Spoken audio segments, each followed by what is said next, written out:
The pace and the format both change now for India, from red ball to white ball and from 5 days to the T20 version. To find out what's in store for the T20 series, watch this episode of Jatin's Scorecard.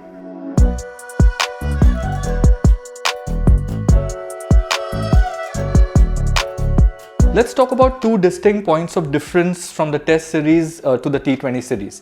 The first will be the quality of the pitches. When we saw the Test series, we saw dry, unwatered wickets which aided spin. But now moving on to the T20 format, I think what you're going to see at the Motera for all the 5 T20 games is a well rolled out, flat batting wicket, from over number 1 to over number 40.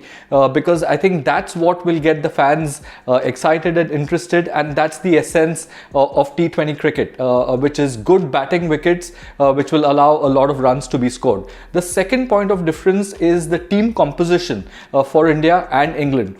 Gone are the gritty displays, gutsy displays by a Pujara and a Rahane, and in come the audacity of youth with Surya and Hardik and Shreyas Iyer, who will attack from ball number 1. So it's going to be great fun to see how this entire series transpires, and it's also going to be good fun to see what combination team India plays. According to me, this is the 11 they will go with. I think they will open with Rohit Sharma and will opt for KL Rahul as his partner as opposed to Shikhar Dhawan. At number 3 you have Virat Kohli, number 4 Shreyas Iyer, number 5 Hardik Pandya, number 6 Rishabh Pant, number 7 will be Washington Sundar, number 8 Akshar Patel, number 9 Bhuvaneshwar Kumar, 10 will be Chahal, and I think they will go with Natarajan at number 11. I think the big decision which India, according to me, will take is moving on from Shikhar Dhawan in the T20 format and trying a more youthful kind of approach. Now with they are forced into this dilemma because of Rishabh Pant's brilliant display in the series against England.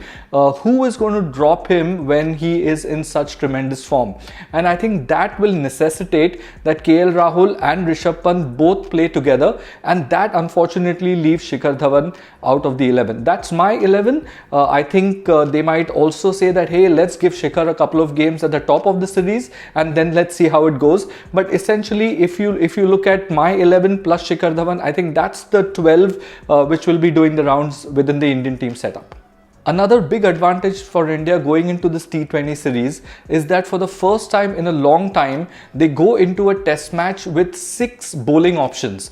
India's challenge has been in the recent past that their batsmen don't bowl and their bowlers don't bat. But now with Hardik Pandya fit to bowl and with Akshar Patel and Washington Sundar cementing their positions in the 11, you have a chance for India to go with 2 fast bowlers plus Hardik Pandya, Chahal as the genuine spinner, and then Washington Sundar and Akshar Patel as the all-rounders. This option of a 6th bowler gives the captain a lot of comfort because when you are strategizing out in the middle, you always want to factor for one bowler having a bad day, and then you have an option to cover that bowler up. Virat Kohli in the recent past has been faced with this challenge that he's had only 5 bowling options, so he's got his fingers crossed all the time that none of the 5 have a bad day. I see that this will also reflect in his captaincy. He will be able to take some more gambler kind of moves because he has a 6 bowling option,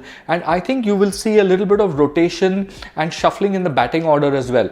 So if there's a chance of he might even pump up a Washington Sundar or somebody ahead of the order to take a chance for a couple of overs. So all in all, India go into this T20 series with a combination which they've not had in the recent past, and that's something I'm waiting to watch.